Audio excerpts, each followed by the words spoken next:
ሰላም እግዚአብሔር ቤተሰቦች ከማህበረ ቅዱሳን ቴሌቪዥን የዕለቱን አጫጭር መረጃዎች ይዘንላችሁ ቀርበናል።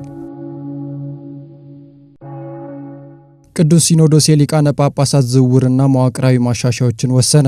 የቅዱስ ሲኖዶስ ምልዓተ ጉባኤ በሁለተኛ ቀን ውለው የአህጉረ ስብከት የሊቃነ ጳጳሳት ዝውውርን ጨምሮ በልዩ ልዩ አስተዳደራዊ ጉዳዮች ላይ ውሳኔ አሳልፏል። የቅዱስ ሲኖዶስ የኮሙኒኬሽን ጉዳዮች ኃላፊ ረዳት ፕሮፌሰር ዳንኤል ሰይፈ ሚካኤል ስለ ጉባኤው ውሳኔ በሰጡት ማብራሪያ ብፁዕ አቡነ ኤልሳ ወደ አርሲ ሀገረ ስብከት ተዘዋውረው እንዲሰሩ ሲወስን፣ ብፁዕ አቡነ ያሬድ ደግሞ የሰበካ መንፈሳዊ ጉባኤ ማደራጃ መምሪያ ስራቸውን እንደያዙ የኢትዮ ሶማሌ ጅግጅጋ ሀገረ ስብከት ሊቀ ጳጳስ ሆነው እንዲያገለግሉ ተመድበዋል። በተያያዘም የሰሜን ጎንደር ሀገረ ስብከት ብፁዕ አቡነ እስጢፋኖስ እስከ መጪው ጥቅምት ወር ድረስ ደርበው እንዲመሩ መወሰኑን ኃላፊው ገልጸዋል። በመዋቅራዊ ማሻሻያ ረገድም የኮንታ ሀገረ ስብከት ራሱን ችሎ እንዲቋቋም የተወሰነ ሲሆን የቤተክርስቲያን ታሪክ በዓለም አቀፍ መድረክና የኢትዮጵያ ኦርቶዶክስ ተዋሕዶ ቤተክርስቲያን ታሪክ የተሰኙ የብፁዕ አቡነ ጎርጎርዮስ ካልዕ መጻሕፍት የባለቤትነት መብት ለዝዋይ ሐመረ ብርሃን ቅዱስ ገብርኤል ገዳም እንዲሰጥና በሌላ አካል እንዳይታተሙ መደረጉም በማብራሪያው ተጠቅሷል። ምልዓተ ጉባኤው በሌሎች ተያያዥ የቤተክርስቲያን ወቅታዊ ጉዳዮች ላይም ውይይት በማካሄድ ላይ ይገኛል። መረጃው የኢትዮጵያ ኦርቶዶክስ ተዋሕዶ ቤተክርስቲያን መገናኛ ብዙኃን አገልግሎት ነው። ለሰራተኛ ጉባኤያት አባላት የምክራቦ መርሃ ግብር ተካሄደ። የማህበረ ቅዱሳን አዲስ አበባ ማዕከል የሰራተኛ ጉባኤያት አባላትን ክርስቲያናዊ ሕይወት ለማጠናከር ያለመ የምክራቦ መርሃ ግብር ማከናወኑን አስታውቋል። በማዕከሉ የሰራተኛ ጉባኤያት አገልግሎት ማስተባበሪያ ክፍል እንዳመላከተው በመርሃ ግብሩ ላይ ዘመናዊነት በቅድስት ቤተክርስቲያንና በምዕመናን ላይ እያደረሰ ያለው ተጽዕኖ እንዲሁም ሌሎች ወቅታዊና መንፈሳዊ ጉዳዮች ተነስተው ሰፊ ውይይት ተደርጎባቸዋል። የክፍሉ ኃላፊ አቶ የማታው አስናቀ መርሃ ግብሩን አስመልክተው በሰጡት ማብራሪያ የምክራቦ መድረኩ ዋና ዓላማ የሰራተኞች ጉባኤያት አባላትን የእርስ በርስ አንድነት ይበልጥ ለማጠናከርና መንፈሳዊ ሕይወታቸው ለማሳደግ ያለመ መሆኑን ገልጸዋል። የሰራተኛ ጉባኤያት አባላት በየተሰማሩበት የስራ መስክ ሁሉ ክርስቲያናዊ ስነ ምግባርን በማስቀደም ለቤተ ክርስቲያንና ለሀገር እድገት የበኩላቸው ሚና እንዲወጡ ጥሪ ቀርቧል። መረጃው በማህበረ ቅዱሳን የአዲስ አበባ ማዕከል ሚዲያ ክፍል ነው።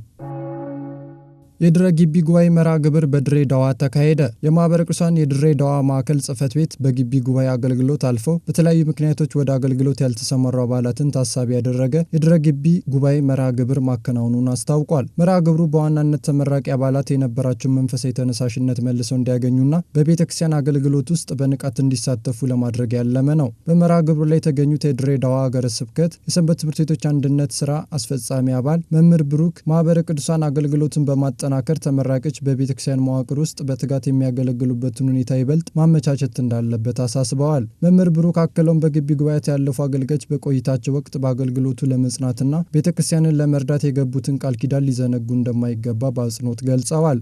መረጃ በማህበረ ቅዱሳን የድሬዳዋ ማዕከል ሚዲያ ክፍል ነው። በጌዲዮ ኮሬና ቡርጂ ሀገረ ስብከት ለሰበካ ጉባኤ አባላት የአቅም ግንባታ ስልጠና ተሰጠ። በጌዲዮ ኮሬና ቡርጂ ሀገረ ስብከት በዲላ ወናጎ ወረዳ ቤተ ክህነት ስር ለሚገኘው የሻራ ደብረ ሰላም መድኃኔዓለም ቤተ ክርስቲያን አዲስ ለተመረጡ የሰበካ መንፈሳዊ ጉባኤ አባላት የአቅም ግንባታ ስልጠና መሰጠቱ ተገልጿል። የሀገረ ስብከቱ የሰበካ ጉባኤ ማደራጃ ክፍል ኃላፊ መልአከ ብርሃን ዳንኤል ነብዩ አባላቱ የተጣለባቸው መንፈሳዊና አስተዳደራዊ ኃላፊነት በውጤታማነት እንዲወጡ ለማስቻል የዚህ ስልጠና ሚና ከፍተኛ ነው ብለዋል። አዲሶቹ ተመራጮች በቅንጅትና በታማኝነት በመስራት የቤተ ክርስቲያኒቱን ሁለንተናዊ አገልግሎትና የልማት ስራዎችን ማፋጠን እንደሚገባቸው አሳስበዋል። ስልጠናውን የተከታተሉት የጉባኤው አባላት በበኩላቸው ስለ ቃለ ዓዋዲ ድንጋጌዎችና ስለ ቤተ ክርስቲያን አስተዳደራዊ መዋቅር በተሰጣቸው ትምህርት የተሻለ ግንዛቤ ማግኘታቸውን ተናግረዋል። ሰበካ ጉባኤ አባላቱ የተሰጣቸውን አደራ በታማኝነት በመወጣት የቤተ ክርስቲያንን ሀብትና ንብረት ከብክነት በመጠበቅ ለተተኪው ትውልድ ለማስተላለፍ ቁርጠኛ ሊሆኑ ይገባል ተብሏል። መረጃውን ከሀገረ ስብከቱ የሕዝብ ግንኙነት ክፍል የፌስቡክ ገጽ ላይ ተመልክተነዋል። በጭሮ ከተማ ማረሚያ ቤት የሚገኙ የሕግ ታራሚዎች በመንፈሳዊ ትምህርት ተመረቁ። በምዕራብ ሐረርጌ ሀገረ ስብከት በጭሮ ከተማ ማረሚያ ቤት የሚገኙ የሕግ ታራሚዎች ለወራት ሲከታተሉ የቆዩትን የመንፈሳዊ ትምህርት አጠናቀው መመረቃቸውን ሀገረ ስብከቱ አስታውቋል። በዚሁ የመጀመሪያ ዙር የበጋ መርሃ ግብር 40 የሕግ ታራሚዎች በትምህርት ሃይማኖት፣ በስርዓተ ቤተ ክርስቲያን፣ በመጽሐፍ ቅዱስ ጥናትና በሌሎች መሰረታዊ የሃይማኖት ትምህርቶች ዙሪያ ሰፊ ስልጠና ሲከታተሉ ቆይተው ለምረቃ በቅተዋል። የሀገረ ስብከቱ የሰንበት ትምህርት ቤቶች ማደራጃ ክፍል ኃላፊ መጋቤ ስርዓት ዘነበ መርሃ ግብሩ በቤተ ክርስቲያን ስርዓት በመንፈሳዊ ሕይወት የታነጸ ትውልድ ለመቅረጽ የምታደርገውን ጥረት የሚያሳይ ነው ብለዋል። ኃላፊ አክለውም ተመራቂዎቹ በቆይታቸው ያገኙትን እውቀት መሰረት በማድረግ የቀደመውን ማንነታቸውን በመተው ለአዲስና ለተሻለ ክርስቲያናዊ ሕይወት ራሳቸውን ማዘጋጀት እንደሚገባቸው አሳስበዋል። የሕግ ታራሚዎቹ በማረሚያ ቤት ቆይታቸው ያገኙትን መንፈሳዊ ስንቅ ወደ ተግባር በመለወጥ ለቤተሰባቸውና ለሀገራቸው ጠቃሚ ዜጋ ሆነው እንዲወጡ መልእክት ተላልፈዋል። መረጃው የምዕራብ ሐረርጌ ሀገረ ስብከት ሚዲያ ነው።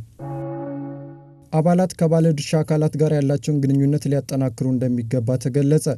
በማህበረ ቅዱሳን የደሴ ማዕከል ለደሴ ወረዳ ማዕከል አባላት ባዘጋጀው ልዩ የስልጠና መርሃ ግብር የማህበሩ ሐዋርያዊ አገልግሎት ይበልጥ ውጤታማ ይሆን ዘንድ አባላት ከባለድርሻ አካላት ጋር ያላቸውን ቅንጅት ማጠናከር እንዳለባቸው አሳስበዋል። በመርሃ ግብሩ ላይ ትምህርታዊ ገለጻ የሰጡት መምህር ኃይለ ማርያም ዘውዱ እንዲህ ያሉ መድረኮች አባላት በአገልግሎት ስራ ሂደት ውስጥ የሚገጥሟቸውን ክፍተቶች ለይተው እንዲያርሙና አቅማቸውን እንዲያሳድጉ ትልቅ ዕድል ይፈጥራሉ ብለዋል። ከማህበሩ ዋና ማዕከል በሄዱ ልዑክ አማካኝነት የማህበረ ቅዱሳን አባላት የሥነ ምግባር ደንብ በሚል ርዕስ ለተሳታፊዎቹ ሰፊ ማብራሪያ ተሰጥቷል። የማህበሩ ተልዕኮ ስኬታማ እንዲሆን አባላት ዓላማውን በሚገባ ተረድተው ከስራ አስፈጻሚዎችና ከሚመለከታቸው አካላት ጋር በመቀናጀት ሊያገለግሉ ይገባል ተብሏል። መረጃውን በማህበረ ቅዱሳን የደሴ ማዕከል አድርሶናል።